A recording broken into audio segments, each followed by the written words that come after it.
So then your mother, you're the parent, and now you go to collect on a claim, right? And the insurance company tells her that, you know what, we're not going to pay this because when you were filling out the claim, the mother filled it out incorrectly. And apparently there were some questions about medical treatment and pre-existing conditions. And they actually either entered or checked the box that turned out to be incorrect to some degree. And now they're claiming that on that technicality, they can't pay out the claim. Even though, now I could see if the daughter had died from one of those things that was listed. Like, for what I understand is a list of things. They ask you a question like, well, have you had seen a doctor for any of these list of things? Okay, maybe we'll say high blood pressure or whatever it may be, blood work, whatever it may be, right? Now, if you check off the box, no, we have not. And then later on, that person who's under the claim ends up dying from one of those things that was specified in the claim. Hey, anybody with common sense will tell you what? Hey, that's on you. You shouldn't have lied. But this is you shouldn't have lied. This is different. In this case, the mother or the person who was filed on the claim was killed by homicide. So what difference is that? I think it's a $25,000 claim. Now, to the insurance company, that's nothing. And I don't know the details of that family's financial background, but I mean, $25,000 is nothing for your child. What is that, burial expenses? And how many times have you heard something like that? I know I've heard it personally.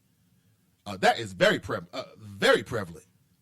You're paying your insurance, you're paying your insurance, you're paying your insurance, you're paying your insurance, you're paying your insurance. Something happens, calamity, tragedy, rain cloud, we didn't know it was going to happen. Now you go to turn in your claim number, and they want to give you actually 1 billion questions.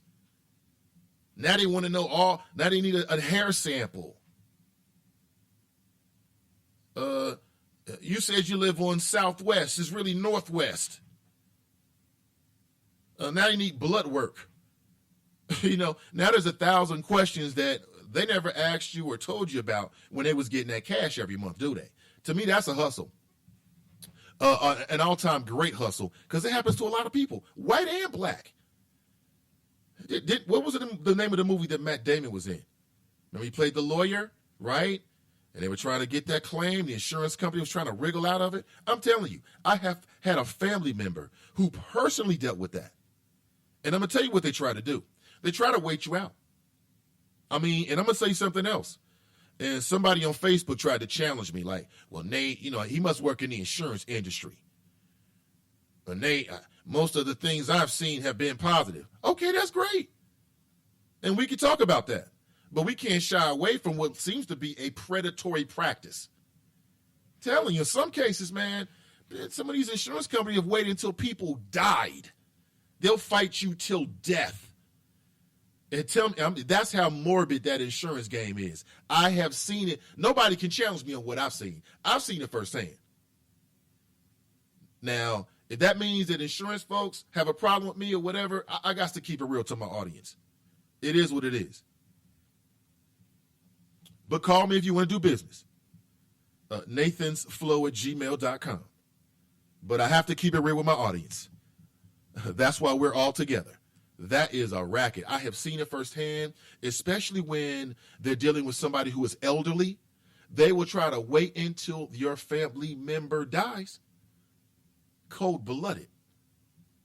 And then send you a letter in the mail saying, sorry. What are you going to do about it? You going to get a shotgun? You can go John Q style? You can try it. What are you going to do about it? Ms. D says The Rainmaker was the movie. Thank you, Ms. D. She is exactly right. Go watch that movie. It is heartbreaking.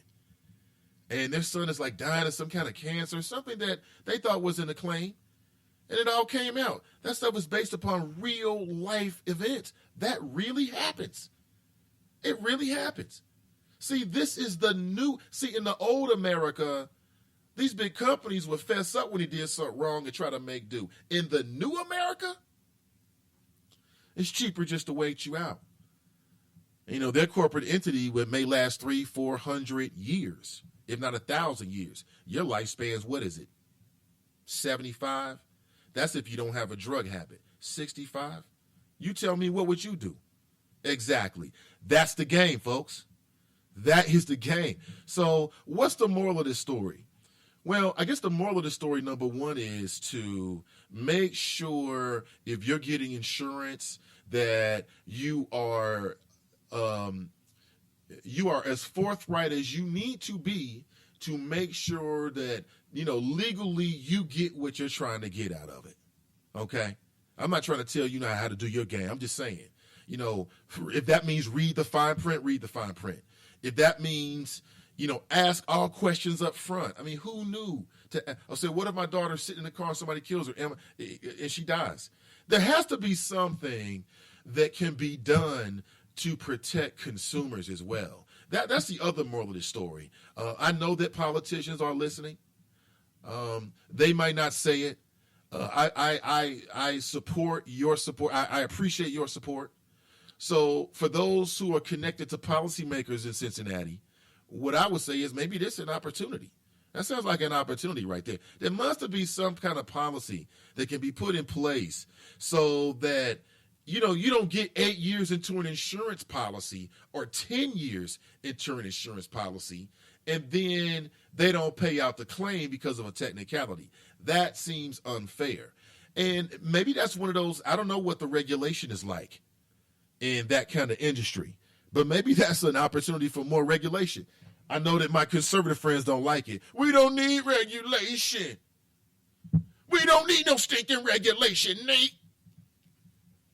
Unless you're talking about either regulating the black president, because he's been regulated that. I mean, y'all regulated him for 7 years. Bravo. Congratulations. You corralled you another Negro. Great. One of the last things that America still does best. If you think about it, that's what we do best. I mean, we don't make anything anymore, do we? Okay. So what do we do best? Corralling black folks, right? Let's be real. Let's be real. I know it's early. Some of y'all might, I don't want this, Nate, but I've got to give it to you. It's true. Let's be real. It's true. That's what we do best in this country. So what else would we need to talk about? We need to talk about, many people are asking about Scalia. Yes, we do need to talk about him only a bit. And here's what I'll say about the great, now late, Supreme Court Justice Scalia. And that is, pardon me.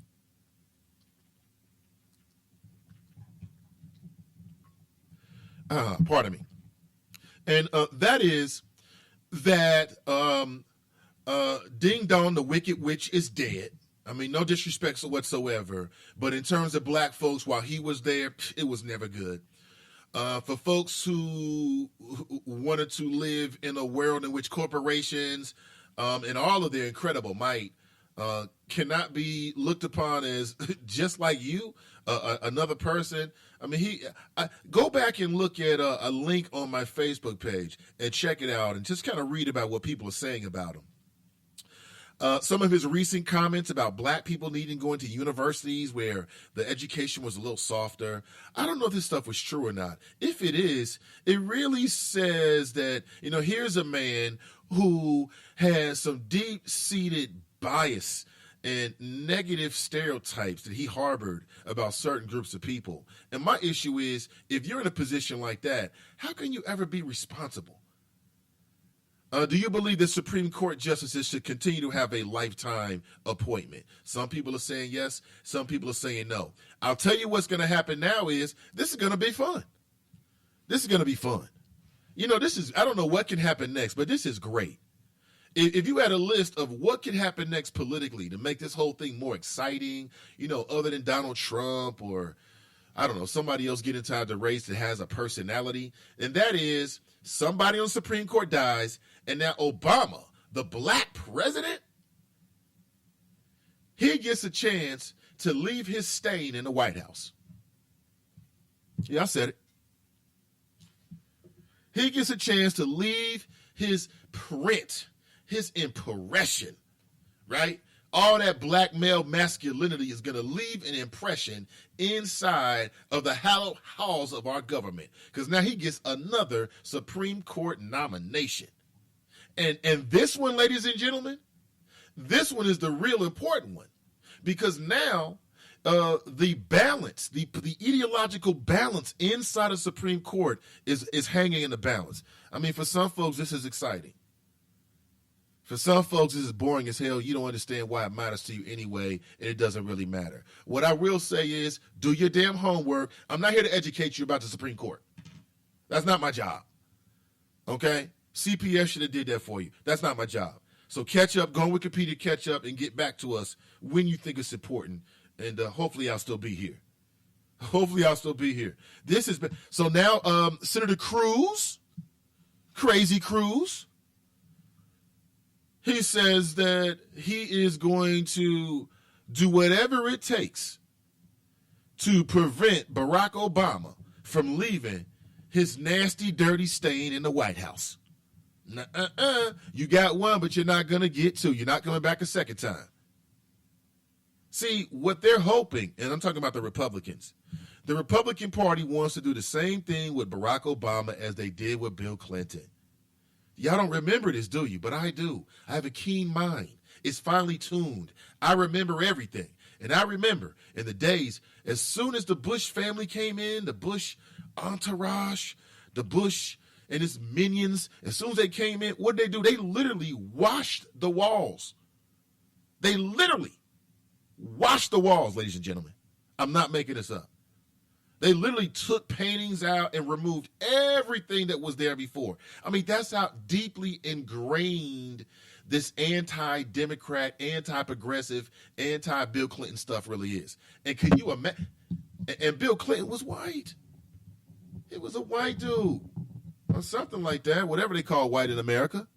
We're all mixed, to be honest with you. Nobody's pure, whatever the hell that means. So can you imagine what they're going to do to Obama, ladies and gentlemen? Can you imagine? They might burn it down. They might burn that MF down and rebuild it all back up. You know it and I know it. Make it seem like it was some kind of terrorist plot just to burn it all down so they don't have to touch what he touched. And I don't mean that in an icky, nasty kind of way, even though it might come out like that. I really do see a lot of hope for us, but I got to be real with you. That's my observation. That's my real observation. And if it happens, you come back and give me credit for it. That's all I ask. If you are listening and if you never got a chance to interact this morning, I know I'm popping the mic. I apologize. I'll get it together. But, yeah, they'll burn it straight down, Corey. If you're listening, you never got a chance, and you never got a chance to interact, just on my page, click on the text box, and I'll read your text messages. And let's read it here. Let's go back a little bit. Dr. Drum writes, ignorance of the law is not an excuse. Have someone that knows the law look it over before you sign. Always get a second opinion. Never assume anything. Insurance companies are not to educate you there. They are there to get your money. And if you don't know, they don't care. He's right about that. But I still wonder, again, if someone out there has a better handle on it, send me a message. Send me a link. And what I'm looking for is, are there any regulations in the industry, the insurance industry, to the degree that they try to make sure that people don't spend 10 or 15 years?